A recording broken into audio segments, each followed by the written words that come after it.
Catch it early. Help us teach kids about cancer symptoms through Ultimate Frisbee clinics. Join us and speak up.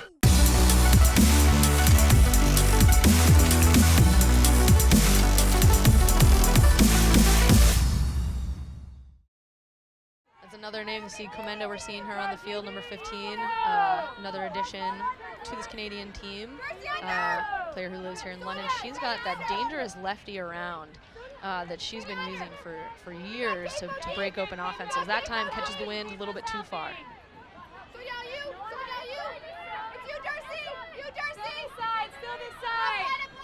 Really, the story of the opening few points of this game, Megan, has been Canada's defense. Great Britain had the one huck, and they're looking for another here. 1-on-2, and it's in and out of the grasp of Hannah Body. And you saw, again, coming off the back of the stack, looking to make a little help D. She's going to do that time and time again. Oh, and Britain answers back. Great layout D there for the GB ladies.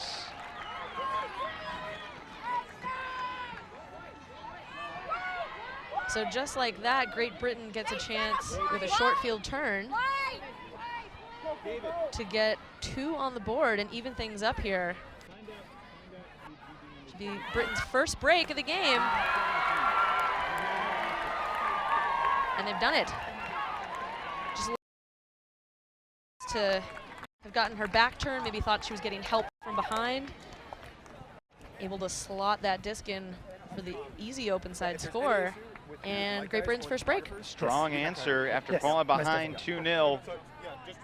GB has responded, and it was the D that set it up. The assist for Rachel Kelly. And Becky Hay with the score, the spirit captain for GB. Well, we were talking to Jeff Crookshanks before the game. You know, I think one thing he mentioned that his players had talked about, this was going to be a messy game, no matter what happens. The first game, you've got some jitters. You know, you got to kind of run out those first few points, get those butterflies out by, running them through your legs. It's windy. Maybe you haven't played with these players as much as you'd like, right? You're not as tight as you would be if you were with your club team. You only had 6 training sessions. So Canada should expect to be messy, and it's all about how they respond to that.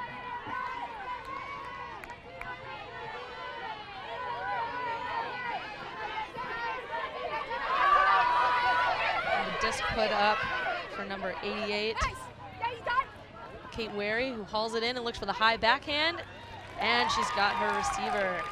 It was a nice, quick, crisp hold for Canada's O-line. That was Wary finding Sophie Desjardins in the back of the end zone. So the Canadians do respond to take a 3-2 lead. It's a really powerful throw to set that up from Laura Mason. And then just finding the high side.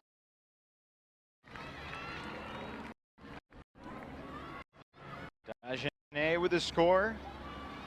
So I think that's exactly what Canada needed, right? They had a few points, sloppy, lots of turns, and then they come out with the 1 possession hold, just 3 passes. That's exactly what they needed to do right now to kind of demonstrate to themselves that they have that capability and that they can dig deep and find that ability to score perfectly when they need to. Canada in front 3-2.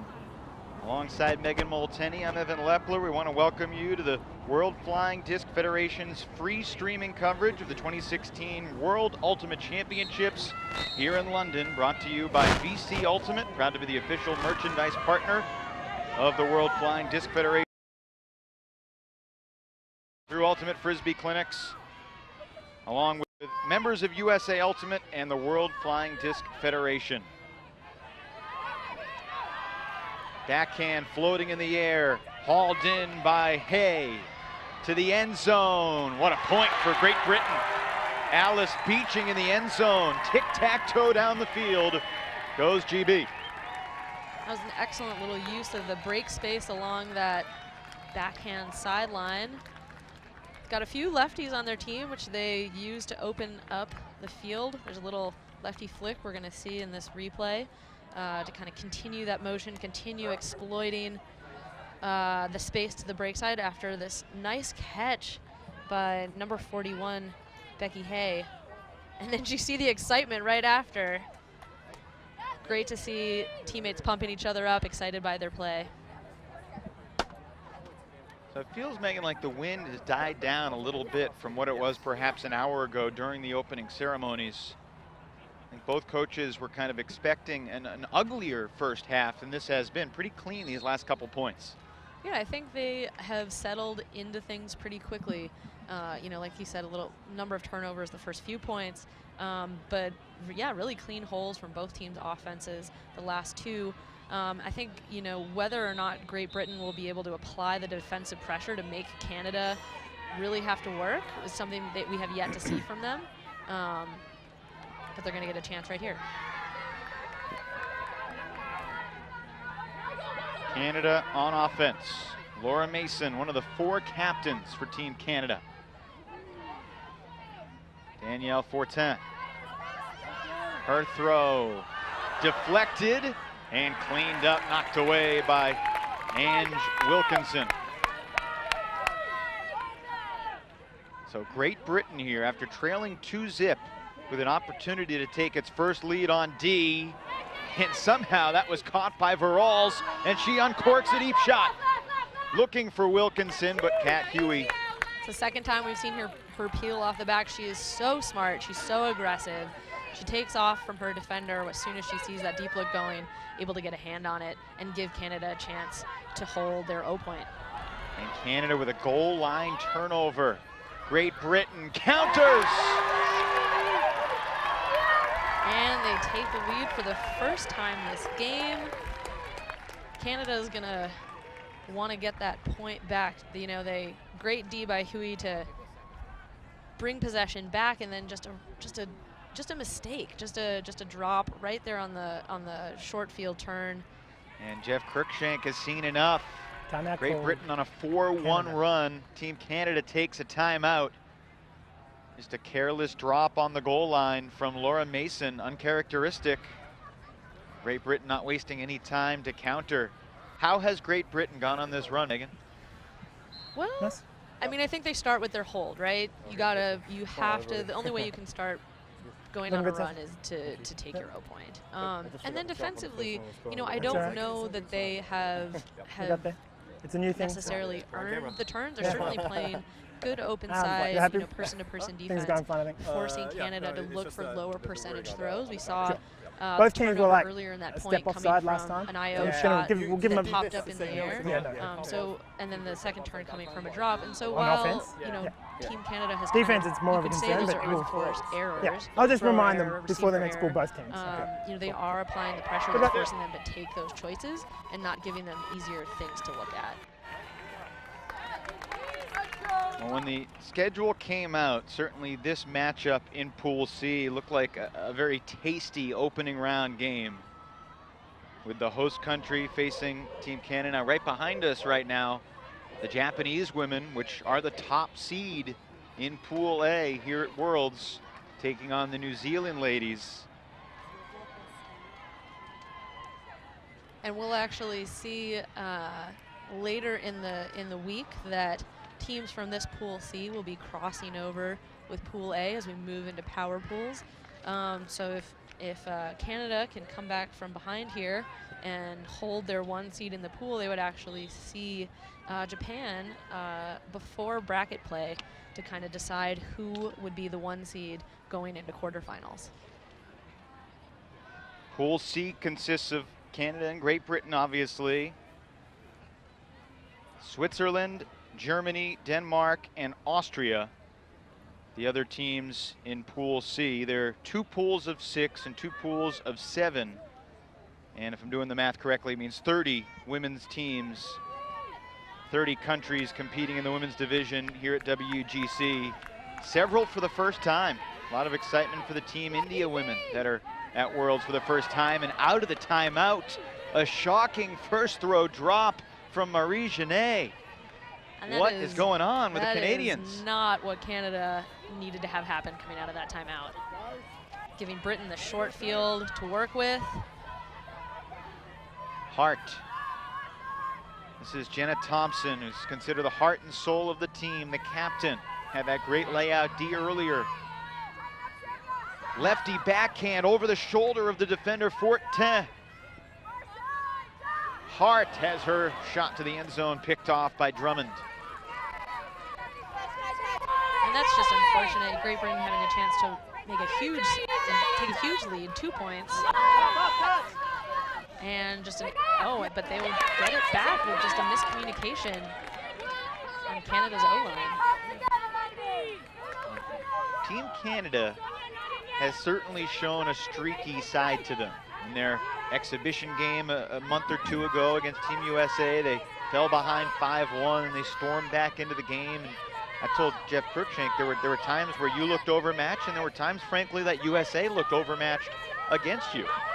You know, and that may be totally a huge layout, like from Jenna Thompson. Thompson lets it fly. Hannah Body doesn't have the room.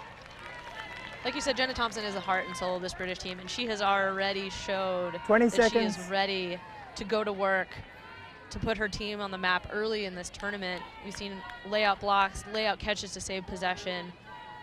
And now Great Britain, if they can apply the pressure right here on the goal line, they're going to get another shot at this. Canada really needs to be clean here going upwind.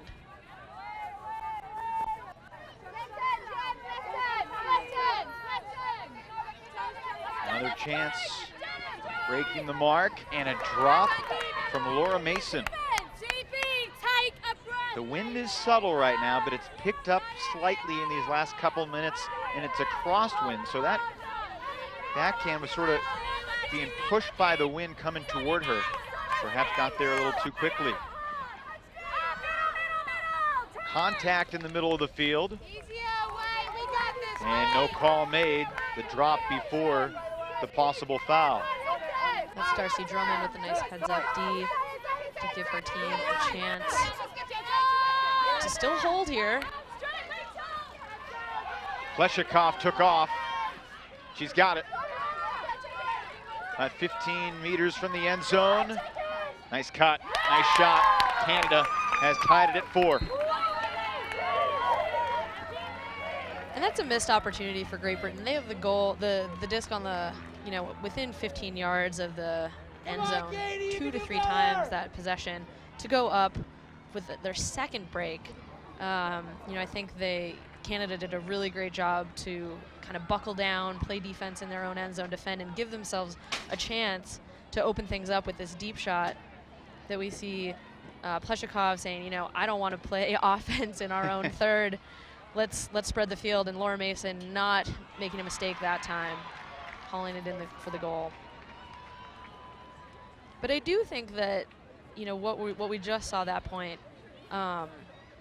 is partially what happens when you have a team that has a lot of players who haven't played much together. There were a lot of miscommunications, throwers looking for something, but a receiver not knowing that that's even an option. And those are miscues that if you have them early in the tournament, you're going to be able to play through them. And I imagine that Team Canada is going to feel like it's not a big deal if they can kind of figure those out, and going into the bracket rounds, going into the medal rounds, really be able to calibrate that offense and find that chemistry. And that is precisely what Jeff Cruikshank, the head coach, stressed before the game. When asked what the keys were as Great Britain has a first row turnover, Cruikshank said, we need to be okay with the inevitable mistakes that are a result of a lack of cohesiveness, because this is not the club team that's found that cohesion for years. This is a group that has come together from all parts of the massive country. And that's a gorgeous throw and catch. Elizabeth Hand in the end zone for the break. And that's Alex Benedict just going to work against her former teammates. She sets up this cut with a really strong deep look, really driving that defender, creates that separation underneath. And then just a beautiful, we'll see in the replay, she steps out so strongly to just lay this out for her receiver. number 5, Elizabeth Hand, another former Great Britain player. What stands out to you about that throw? Yes. I mean, she's so balanced, Yes. right? She steps out to get Yes. around that defender who's closing that space, but she never looks like she's not Probably in should do that control. then. That's what I've And always she's done. got the but perfect I'll edge, double perfect check. touch on that throw. You know, 2 former Great Britain Makes more teammates sense to me to already be combining there. against check. their former team to put Canada I can back see on from top. back there. Treason, I've got a foot on the almost. line. So. Okay, cool. We'll work it out. Wouldn't go that far. So Hand with the score to give Canada back-to-back points after trailing 4-3. Cruikshank called the timeout, a first throw turnover, but Canada fought through it.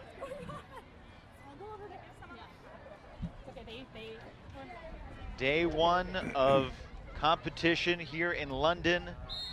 We're at this gorgeous, spacious complex, Is my mute working? which was the site of U23 Worlds a year My mute, ago. When I turn off. Okay.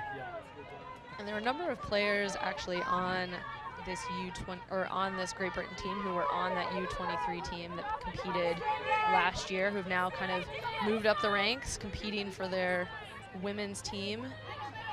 And we see a little poachy zone look again from Canada.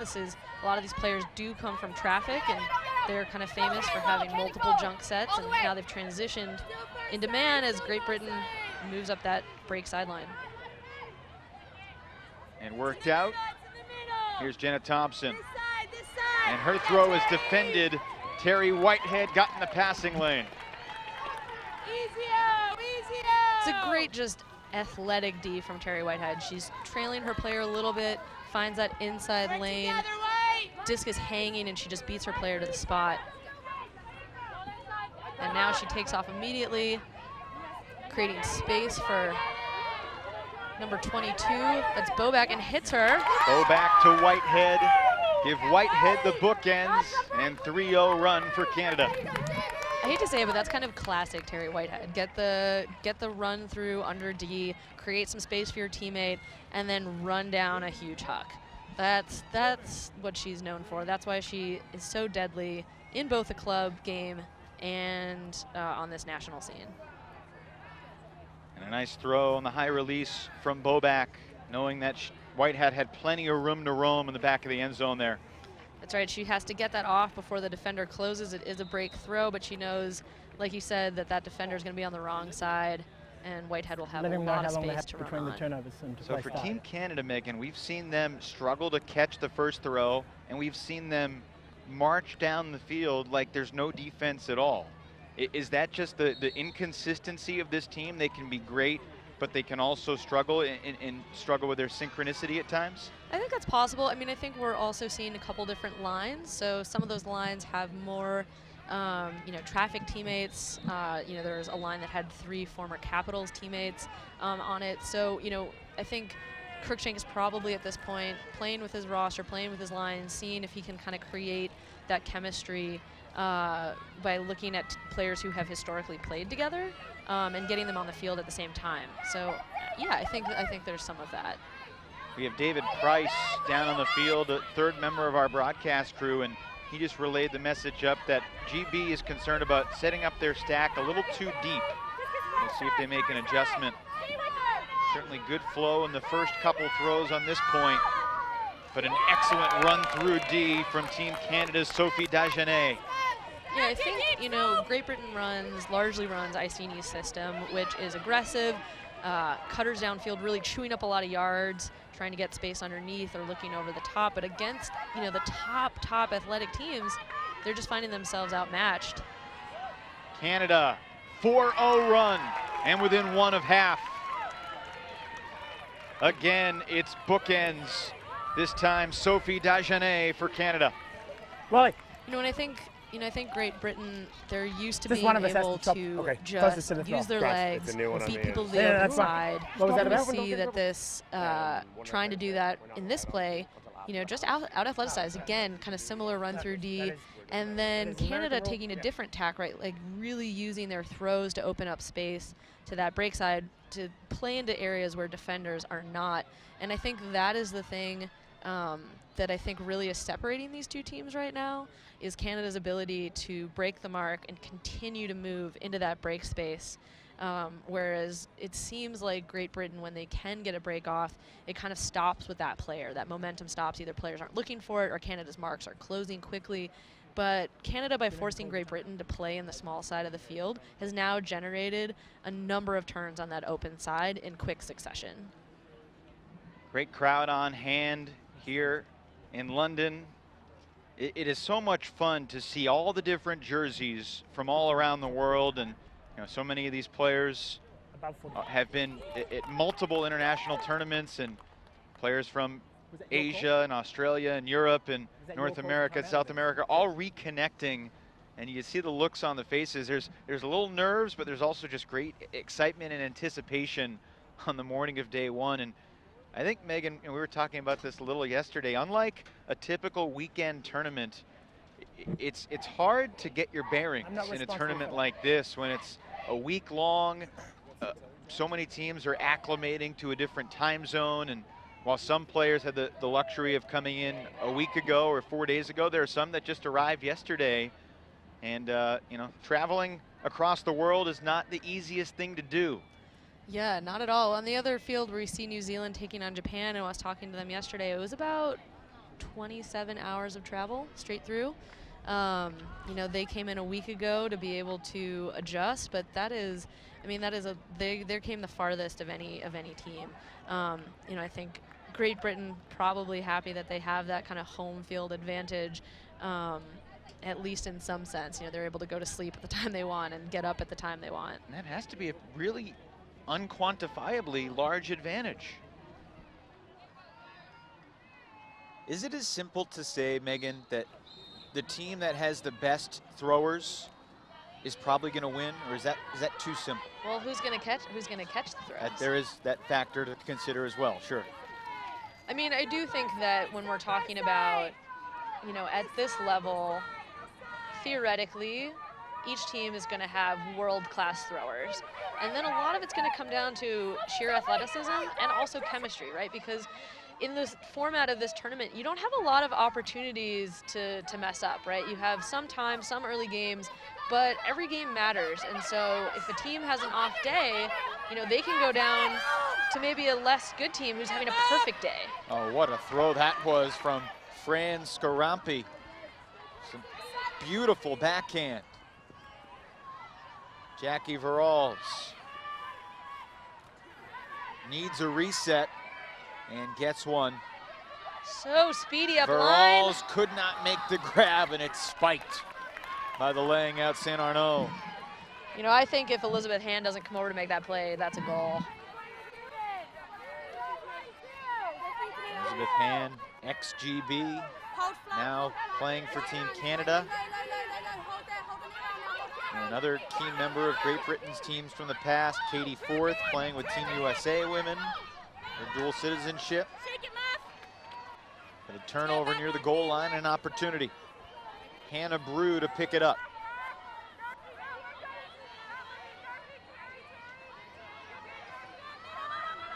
That flick floats to the back of the end zone, and was she in bounds? Game advisors. No game advisor is going to make an active call. She was very, very close, and she will let go of the disc. Well, I thought that disc was going clear over that hedgerow. That was a really athletic play to even get a hand on it and anywhere near the field of play.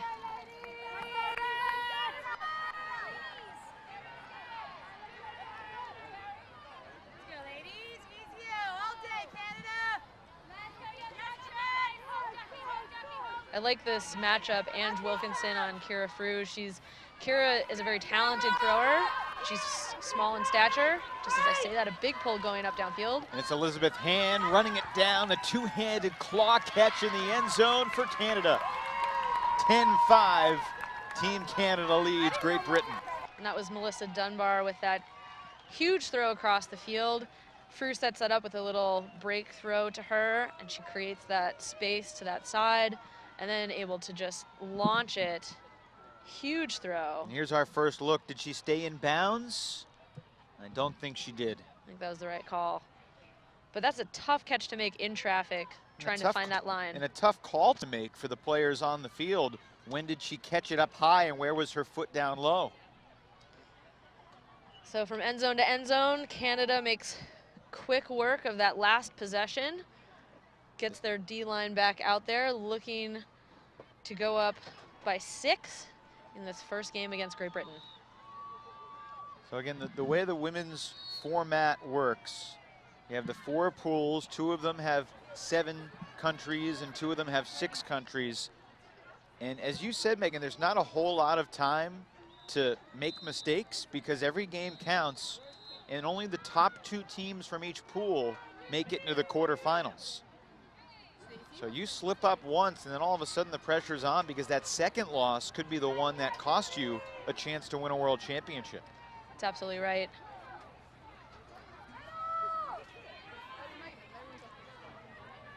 Gainey, low throw, unable to keep it up on the bid. Kaylee Sparks centers to Betsy Chan. Alex Benedict launching.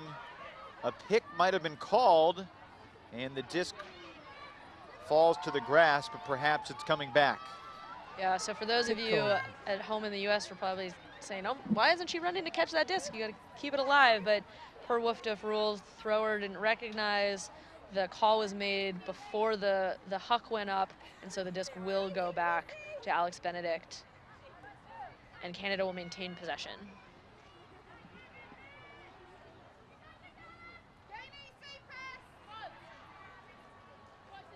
Still can't tell why. So Benedict takes another shot. That was nice. Rachel Mullins runs it down in the end zone. A quick strike. Canada closing in. Yeah, I think, you know, for Great Britain now, they're going to, like you said, they may not win this game, but they're going to, if they don't, that's going to put the pressure on them to win all the rest. And so I imagine what their coach is saying to them right now is, okay, how are we going to come out of this game feeling like we're in the best possible position to take on our next opponent? And so how, you know, whether that means rotating different people around, you know, playing tougher lines to get more reps with those people who you anticipate having a lot of time together. Whatever that is, they're probably thinking about that now. As I imagine as the coach, you're already kind of have moved on to game 2. Well, if you joined us late, this may look like a blowout now, but at a time Great Britain led 4-3, and it's actually an 8-1 run right now for the Canadians, to the delight of their leadership and head coach Jeff Cruikshank. So 4 points to go for Team Canada. It's Catherine Huey with the pull.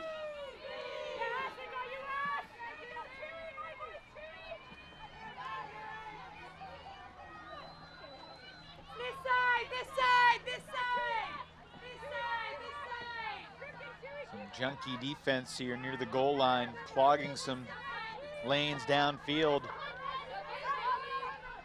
Karina Cooper in a tough spot on the sidelines, and, well, I don't think she was looking to catch that disc there. I think she was looking for it behind, and thrower got a little excited. Hit her right in the hands. Huey to the end zone. Canada has done it again. Darcy Drummond from Catherine Huey. 12-5. We mentioned Terry Whitehead earlier as the Canadian Ultimate Athlete of the Year in 2015. The catcher of that goal, Darcy Drummond, actually the 2014 Canadian Ultimate Athlete of the Year. And she actually didn't start playing until her 20s.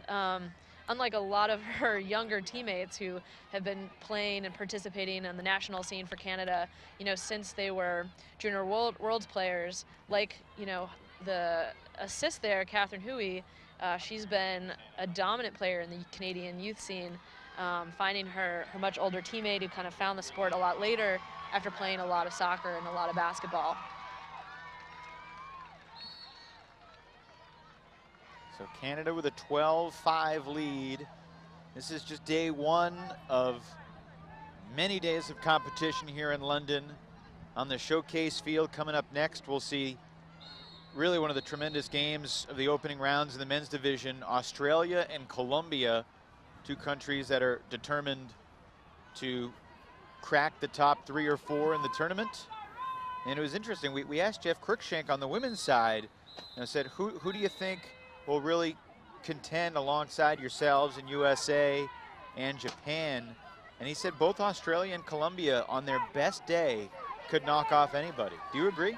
I mean, I think what they have is a lot of surprise and aggression, right? They're passionate teams. They play a really exciting style. And if you're used to kind of playing teams who are like you, and you play someone really different and you're on an off day, yeah, I absolutely think that those teams have a shot.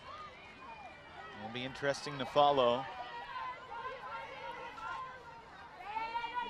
4 years ago, in Sakai, the home country won. Japan beat USA in the finals. Of course, there's different procedures now for a lot of countries and how they determine their national teams. For years in the US and Canada, it was primarily the team that won the national championship the year before earned the right to represent the country. Now USA having tryouts and basically abandoning that style of sending the defending national champs. So you have more of an all-star team, perhaps more overall talent, but perhaps not the cohesiveness. That throw dropped by Beeching. Beeching, one of the younger players on this team. She actually played, she was one of the players who played on the U23 women's team at these same fields last year for British Columbia. Sorry, excuse me, British Columbia, Great Britain.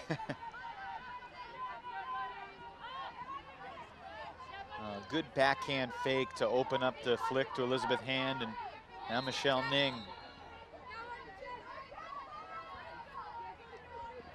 Pleshikov unmarked. Low throw hauled in by Bobak.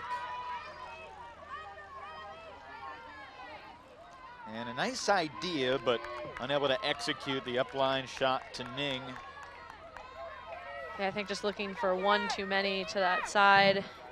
Ning wasn't really anticipating. I think she was more making a handler clear, resulting in that turnover. Taking advantage of the poach. Hannah Body with some space to let it fly.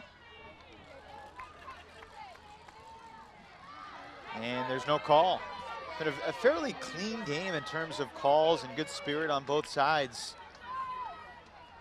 And really no moment in the game have we said, oh, this game is dragged at all. There's no questionable calls so far, which is a delight for us. Yeah, absolutely. I mean, you know, I think in general, Worlds has that atmosphere. I think especially after the inspiring words we heard from Tom in the opening ceremonies, perhaps teams are feeling filled with that spirit of the game. How about Tom Stiles? The voice of British Ultimate and one of the great voices of Ultimate around the world, anchoring the productions of the opening ceremonies, is the master of those opening ceremonies as Canada flicks it. And it's contacted by a couple different players before it tumbles to the ground. Tom Stiles working behind us in the Japan-New Zealand game with Brian Jones.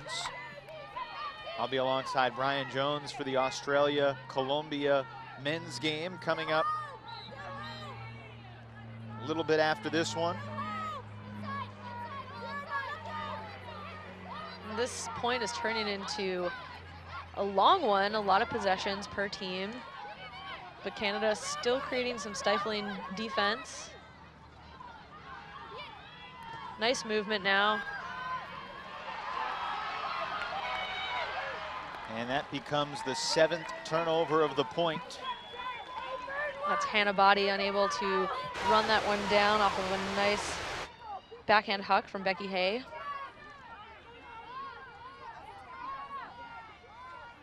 What have your impressions been of Great Britain through 17 points here? If someone comes up to you, oh, how did the Brits look? Can they do some damage in the middle portion of the field? What would you say? I think they can do damage. I think the #1 thing they should be taking away from this game is that they need to bring it up a level on their marks. You know, I think they will do just fine against teams who only want to throw to the open side, but I think they're really getting punished by this Canadian team. So I think if there's one thing they can say, all right, this is a change that we're going to make. This is one thing we're going to focus on, is to say we're going to deny that space. We're going to make sure that we are making you work extra hard, throw super small windows, super low percentage throws. You know, I think if I was their coach, that would be the one thing I'd be trying to take away from this game as they head into the rest of the tournament. But I do think that I think they can do damage. I think they had kind of high expectations for this tournament. You know, they're at home. They're at home. You know, this team, Great Britain, is largely made up of the club team based here in London, Iceni, who has been the reigning European champion. They've been undefeated for 7 European championships, I believe, the club championships. But the national team has failed to bring home, you know, kind of that has failed to be a dynasty in the same way. You know, I believe they finished 3rd last year at the European kind of nationals championships, and they just think that they should be doing better on that national stage. And so they made some changes this year. They picked up some players from some other clubs. They added a coach in Steve Balls, and you know, I think they were really trying to make a statement. They still are trying to make a statement at this tournament that they are not just dominant as a European club, but they're dominant as a nation. Bottom left of your screen in the white coat jersey, you can see Steve Balls, who has retired from playing on grass. He still plays on the beach, but he has torn both of his ACLs during his ultimate playing career. He started as a player with Clapham back in 2000, the legendary British club team, which many of the British men have suited up for many years. Later today, after the men's game between Australia and Colombia, we'll live stream the Great Britain's mixed team against the Hong Kong mixed team.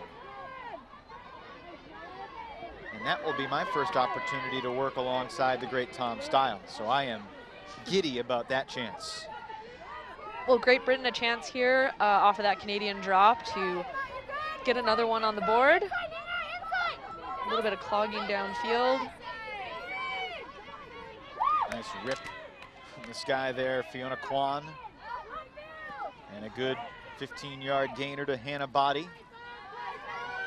Apologies in advance. We're going to bounce back and forth between yards and meters, I'm sure, throughout the week to hopefully equally alienate everyone around the world. Same goes for player heights in feet and inches and centimeters. Well, Great Britain with a nice offensive maneuver there. And that's 2 sweet grabs from Fiona Kwan. Backs the disc, whether it was snagging it out of the air or previously, or just getting her body between her and her defender for that score. Really athletic. Nice to see Great Britain kind of march it down the field, find some offensive flow, and give their O-line a chance to rest and get their D-line out there. So it was a 9-1 run before that goal from Kwan from Beeching. 12-6. Still a ways to go. If you joined us late and you're wondering what the timer is at the top of the screen, there is not necessarily a hard cap in the WUGC 2016, but the soft cap arrives at 100 minutes, an hour and 40 minutes in. You add 1 to the higher team score, and that's the number you play to. And the game always has to end with a winning team making that final goal. Canada and Great Britain, 2 teams in Pool C in the women's division, along with Switzerland, Germany, Denmark, and Austria. Any expectations for those teams? Great Britain is the 4 seed in the pool, Canada the 1, Switzerland and Germany are the 2 and the 3.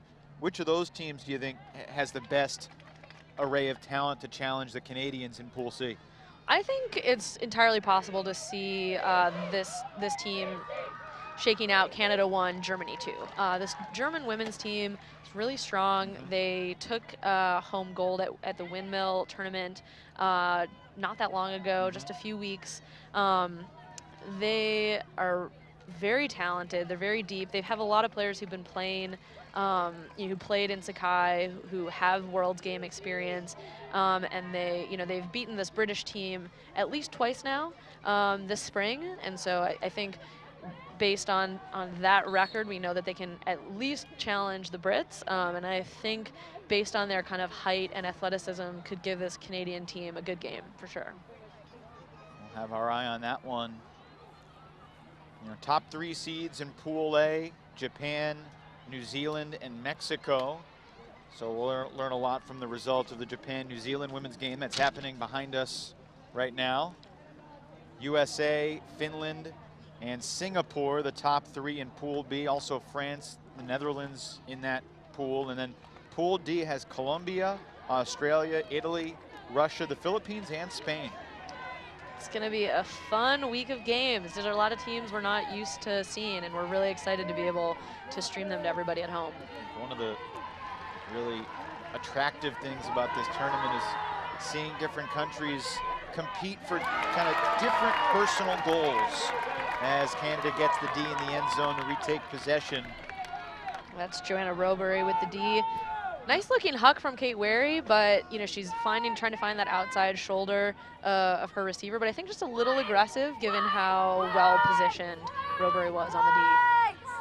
There are a lot of teams that certainly have come here with the goal of winning a world championship, but for some of these countries, perhaps at their first Worlds, if they can string a couple of wins together, make a run to the quarters, maybe the semis, that could be, the story of the tournament aside from the gold medal game, obviously. Yeah, I think Worlds means something different to every team who's here. Teams come in with really different goals, and I think that's partially what makes it so exciting. Canada here has again set up their junk look. It's kind of a man on the handlers. Oh, and it's a Callahan for Kat Huey. Canada's defensive pressure suffocating Great Britain. 13-6, Canada leads. And that is a defensive display. So that is created, right? We have this intense kind of poaching situation, nothing upfield, and then Hui is tight on their handlers. She's right on Ange Wilkinson, and she's so good at baiting that. Has such blazing speed that it looks open, it hangs up for a second, and she is on it. And her mindset, as soon as that disc went up, she thought she had it. The closing speed spectacular, as you mentioned. Really one of the leaders of the Canadian women's ultimate scene for many, many years now, and she's still young. Oh, she's quite young. Yeah, she just finished her last year of the college season was in 2014, but she's been playing for Traffic for a number of years. She's been one of their stalwarts, and as we mentioned earlier, kind of a star in the national junior scene as well. And that's kind of heartbreak for Great Britain. I think they had put together that nice offensive string previously. They get this nice D. Can they put one in and maybe, all of a sudden we're looking at, 7-12. That's pretty respectable. And then you get a heartbreaker of a D like that. I think it'll be interesting to see how this British O-line responds. I imagine Jenna Thompson is saying something inspiring to get them back on track. Thompson receives the pull. And a good start to the point, 4 quick completions. Becca Hay with no mark unleashes to Thompson, who has a quick trigger.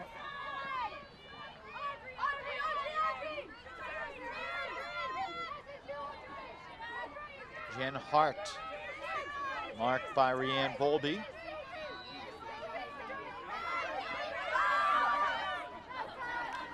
Rachel Turton. It's not headed to her. I think she was looking at Jenna Thompson, but great grab in Traffic. Not sure who this one was intended to. The deep cutting Ross Cameron peeled off as the disc went up, easily intercepted by Alex Benedict. So here's Whitehead, Canada 2 scores away from an opening round win here at WUGC 2016. Nearly 3,000 athletes are here in London.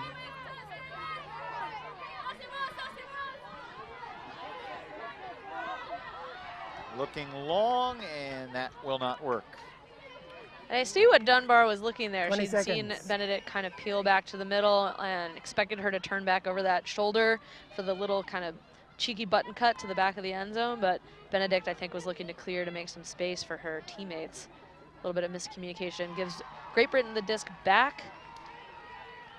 Looking to go 70 yards.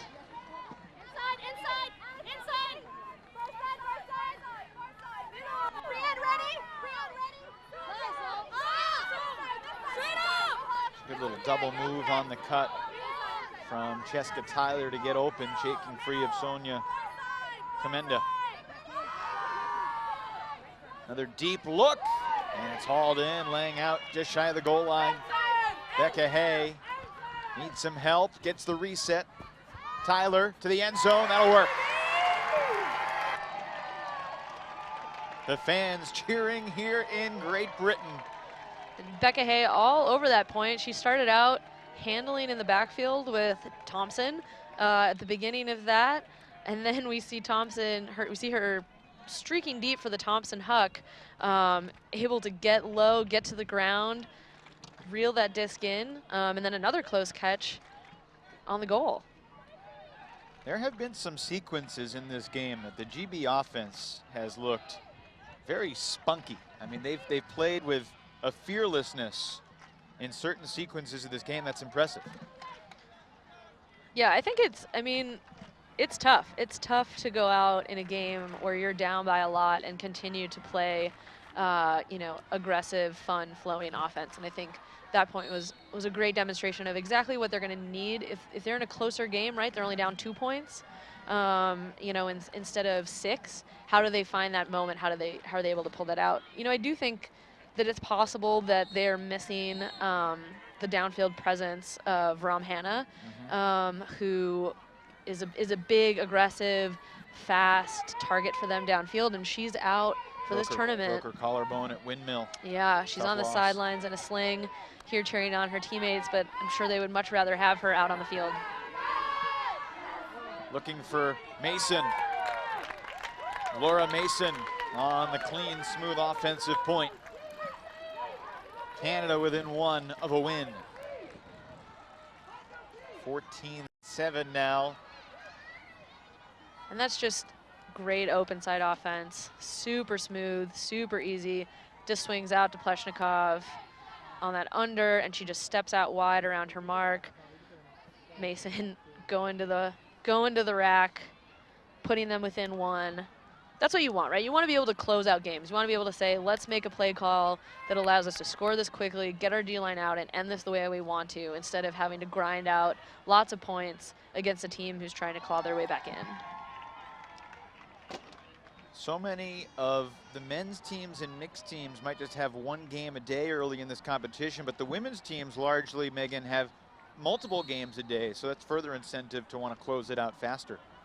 Yeah, absolutely. Get back on the shuttle, get back to the dorms, eat a big lunch, get in the shade, take a little nap.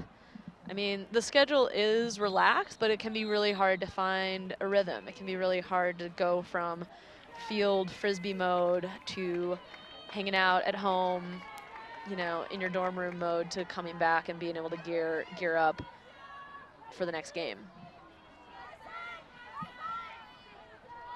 So Canada could break for a win here.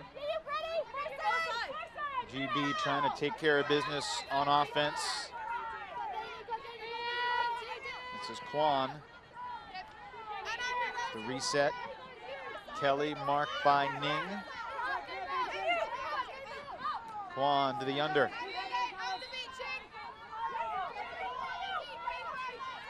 Canada playing with pretty flat marks, trying to force Great Britain to hit these shots wide into the sideline. Although a nice little throw from Kwan will open things up. Thompson floating it, looking for Gainey. What a shot. Read well by Catherine Gainey. And I like that offensive possession for Britain. They just take what Canada's giving them. They're giving them the out wide shots, not a lot of yards, but they're able to maintain possession, force the downfield D. When you're playing kind of that straight up mark, it's hard to know where the disc is going to be coming from downfield, and they give their downfield an opportunity. She looked for the lefty flick first, didn't see it, peeled off for that lefty backhand from Thompson, and then just elevates for the goal. It's really a fantastic little bit of offense. And it all starts with this Quan break right there.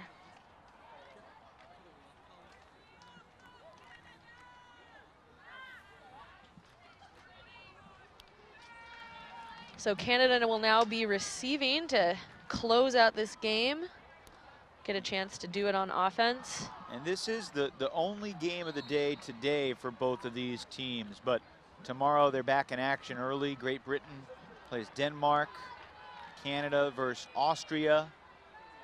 And both teams with multiple games tomorrow. Canada, Germany is also tomorrow, 3:30 in the afternoon local time, 15:30 here in Great Britain. And you think those teams, you know, could be 1 and 2 in the pool. I think that'll be a fun game. So here comes the Canada offense with Marie Genet and Michelle Ning, and a turnover. Karen Kwok intercepts and immediately gives it back. I was gonna say, I love that look from Great Britain. Come out with something weird, something they haven't seen before. Don't let them run the pull play and score easily. And then they just give it right back. It's so disappointing. Genet and Ning, the two handlers. Elizabeth hand launching, looking for Davison, and it's incomplete. Lasma Putrina knocks it away. And that's what you want to see, right? It's late in the game, you're down by a lot, and your players are still making plays, getting up big for layout Ds. That's exciting.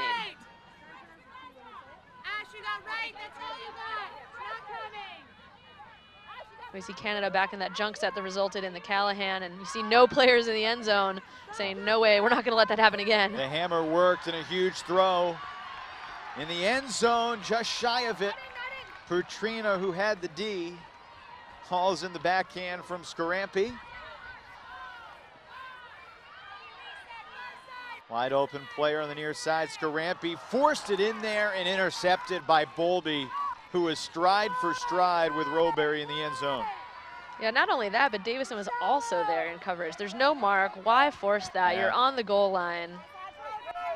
That's just a rush choice. A throw that when she watches the film, she'll cringe at the decision. How about the defensive game that Rianne Bowlby has played, marking some of the top offensive players on Canada, or on Great Britain, I should say. She's been on Jenna Thompson, coming up with a D there. Yeah, really fantastic player, and kind of a great story. We see her back in the handling set, but that's a transition for her. She 2 years ago was playing with Zephyr, the second team out of Vancouver, as a cutter. Came in with traffic. Ning to the end zone, that will work, and that will end it. Ashley Davison hauls in the score, and Canada wins its opening game here at WUGC, 15-8 over Great Britain. Great Britain wishing they could have had a little bit more to say about that. Could have gotten in one more break at least, but Canada comes up with the D in their own end zone and then goes 70 yards off of that nice huck. Davison making a statement, and a great, I mean, I think not the most clean game for Canada, but I think the game they expected to have, and I think a game that they can be happy with if they can take from this, kind of those, being able to pick out those moments where they say, okay, this wasn't clean, this wasn't crisp, this wasn't the throw I wanted you to cut for. And if those players can have all those conversations on the sidelines or after this game, I think they're going to be in a really good position to very easily walk through this pool and be set up in a good position for power pools. So Canada defeats Great Britain 15-8. Canada through the first couple punches led 2-0, and then Great Britain went on a 4-1 run. It was 4-3 GB midway through the first half. Canada closes the game on a 12-4 run, scoring 12 of the final 16 points to take the opener. So that'll do it for our opening round coverage of game number 1 of the day. Still much more action to come. I'll be alongside Brian Jones in just a little bit for the Australia men against the Colombia men, as our coverage here from London has just begun. and it will continue all week long. Today's coverage of the World Flying Disc Federation's free streaming of the 2016 World Ultimate Championships has been brought to you by WUGC Ultimate, proud to be the official merchandising partner of the World Flying Disc Federation, and by Eric, teaching Youth Ultimate about cancer symptoms throughout Ultimate Frisbee clinics. Our streaming coverage also brought to you by members of USA Ultimate and the World Flying Disc Federation. For Megan Multeney, I'm Evan Lepler, and for our entire crew, we say so long for now. We have just begun, though. The World Championships are underway here in London.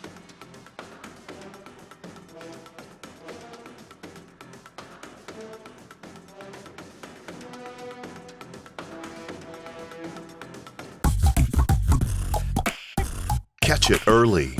Help us teach kids about cancer symptoms through Ultimate Frisbee clinics. Join us and speak up.